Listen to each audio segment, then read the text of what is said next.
Hello, and welcome to another episode of Pro Dignity No Doubt. I'm your hostess, Nicole Smith, and today we are actually going to do part one of basically a two-part episode to episode. So this is the second to last episode of season 2. We will be going into the summer season, in which a majority of my life will be consumed by yelling children and that kind of stuff. So it's a little hard to do a podcast with that much background noise. So essentially the season 2 comes to an end, but it will start back up again in the fall.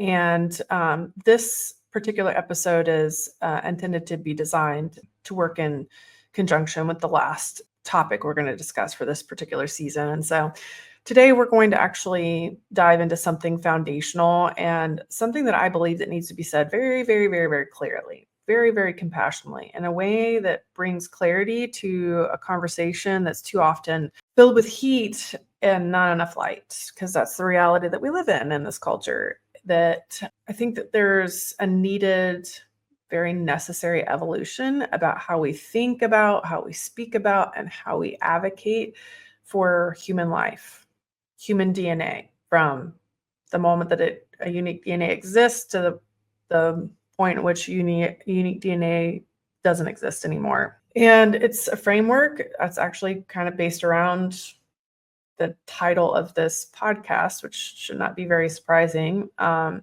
it's a framework I call Pro Dignity. So today, essentially, we're going to try to explore what this framework means within the context of the pro-life movement, and why it isn't this new movement or isn't a departure from the pro-life movement. It's actually an extension and a completion of it. It's really important. So if you were to look at the pro-life movement, I really don't have any critique, because I believe that the movement has done very powerful, life-saving work.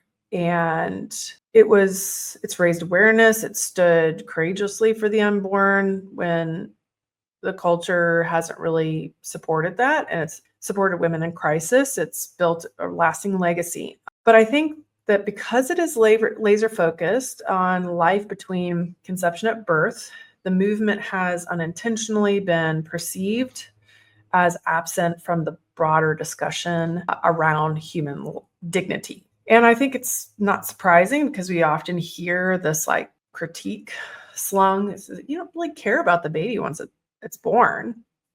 And I don't believe that that's actually completely fair. Actually, not at all, because the reality is, behind the scenes, I work with nonprofits for nearly 15 years now. There's thousands upon thousands of them that actually serve human life from the point of conception all the way to natural death. There's thousands upon thousands of them, and it's all based on this idea of dignity. And they, it's kind of the reality, but it's not at the forefront of the discussion. And so, I guess the perception is shaped around language. We've talked about that. And when our language is narrow, it's natural that the perception of the mission is too. And that's where this whole pro-dignity framework is supposed to become a very essential part in the larger pro-life movement. So essentially, pro-dignity begins at the exact same starting line. Essentially, that life is inherent, it's equal value from conception to natural death, but it refuses to stop at just the point of birth, as far as rhetorically. And rhetorically, we're able, as a movement, to broaden the lens. And this framework it's a way of giving us a way to talk about not just the child and the mother, but also the unborn and the immigrant, the disabled, the incarcerated, the trafficked, post-abortive, elderly, addicted, mentally ill, just fill in the blank, every human. Because every human being made in the image of God is deserving of protection because of what that dignity, that image affords every single human life. So it's not a replacement of the pro-life message. Let me make that very clear. It's a completion of it. So I think it's important to at least highlight before going on, how did we get here? Why is pro-dignity as a framework and as a movement very urgent? We got here because of what I believe is rhetorical blindness. And it's something that's on both sides of the debate. So it's not something that's isolated just to like a concept of pro-life. It's on the abortion side of the debate too, because they have their slogans, my body, my choice. And essentially those slogans strip the issue down to autonomy and ignore the complexity of the issue at hand.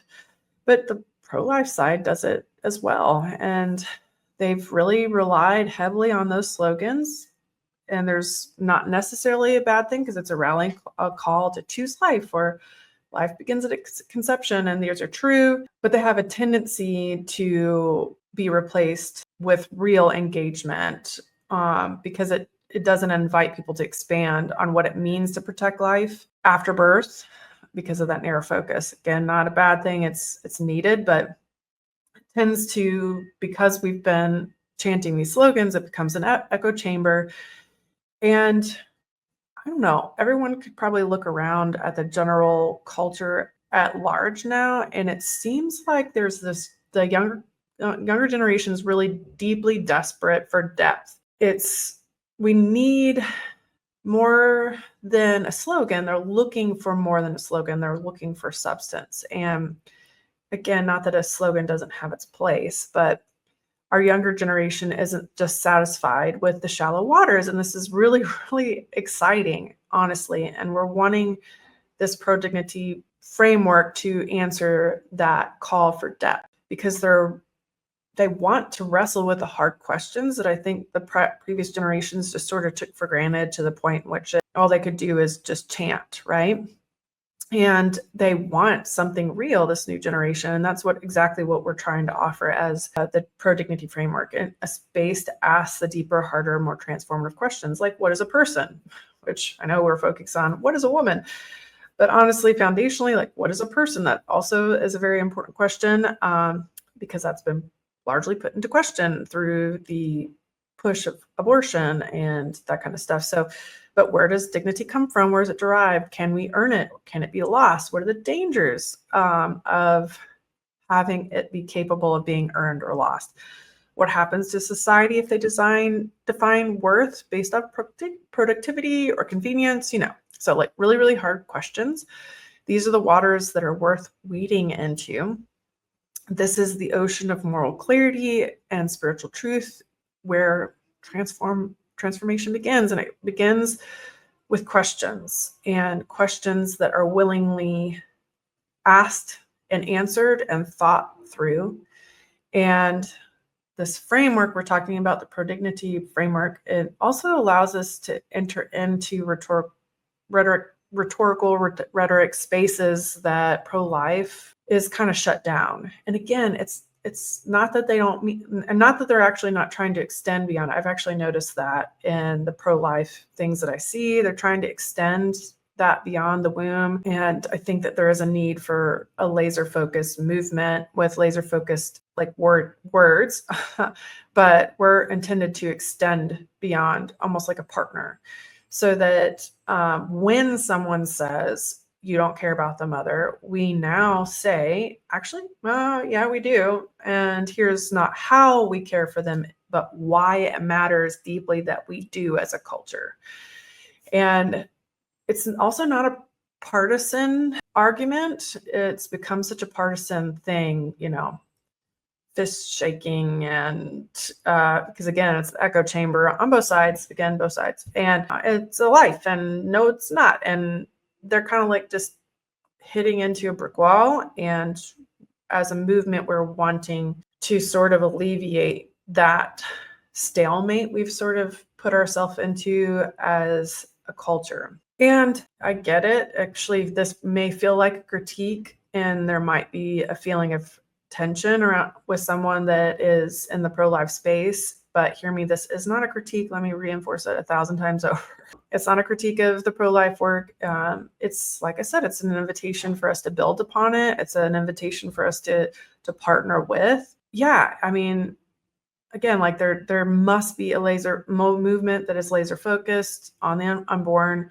But there also must be one that extends the ethic further and is invited to extend it because of its nature of being not just laser focused. You get what I mean? So yeah, we're supposed to be the bridge. And this podcast, Pro Dignity No Doubt, is the cornerstone of our educational arm at the Dignity Defense Institute, at least our means of having an honest conversation around the education of it, because we believe advocacy without education and a shift, education can only be the source of a cultural shift. You get what I'm seeing it. So advocacy without education, it tends to be short-sighted, and education without action, it's kind of incomplete. So, this is how we're moving in this space. But we're going, like I said, next episode is the season finale for season 2, and we're going to talk about what it looks like in practice. So tangible actions, tangible steps, real pathways in daily life to turn this belief and this discussion into actual impact in our communities, our neighborhoods, and our policies and our everyday decisions. So, but before we go there, I want to root us in one final truth. So at Dignity Defense Institute, we believe in the power of lived experiences. Something I too little talk about on the podcast is really what we do missionally. And I'll probably touch more about this in the next episode. But missionally, we have different aspects of what we do. So we do educate, we do equip equipped individuals having hardship, we do empower the policy process. And those changes, that education, equipping, and empowering, are rooted in lived experiences. Because our advocacy work, it's connecting people who have endured profound trauma, those survivors of trafficking, those who've had abortions, those who have had raised children with complex needs like myself, individuals recovering from abuse, and the list goes on, and it intends to pair them with those who are walking through the same kind of dark experiences, because experiences inform experiences. If someone has walked through something that's really challenging, if you have an advocate that's been there, done that, seen that, it's a lot easier to help them navigate the hardships that they're going to go through. Or going through, or have been through. So we don't just stop at empathy. We want to empower this process, and we want to take those stories and let those stories and those experiences inform how we're changing our public policy, because it's about time that our actual laws were shaped by those that were going to be affected by them. Politicians can't say like great politicians in the same sentence, right? But it's something we want our laws to be informed by those experiences rather than well-intentioned individuals that have no clue which way's up when it comes to those hard moments that they're creating laws to affect, right? Because they can create some really bad policies and not even mean to. And so that's really the heartbeat of this pro-dignity movement. Dignity is the foundation, and the transformation as the outcome, And if this actually resonates with you, the vision stirs something in your heart, and I want to personally invite you to join us. I would love, even if it's just like sharing this episode or one of the other episodes and getting our name out there. And that can be the start of asking questions, because a lot of the topics we're talking about are not discussed by any side of any equation out there. And I want that uniqueness to be a wonderful starting point for this new generation to really ask questions. And find answers, become the answer. And also, if you want to become a monthly partner, you can through the donate button on dignitydefense.org, or there's a link that's to support the show, even if it's like $5. It's going to support to fuel our advocacy. It's going to help support our education arm. It'll empower our community to actually rise up and speak boldly for those in the world who are often overlooked. Because at the end of the day, again, if human dignity is either inherent and equal or it isn't, and if it is our duty to defend it in every space and in every way.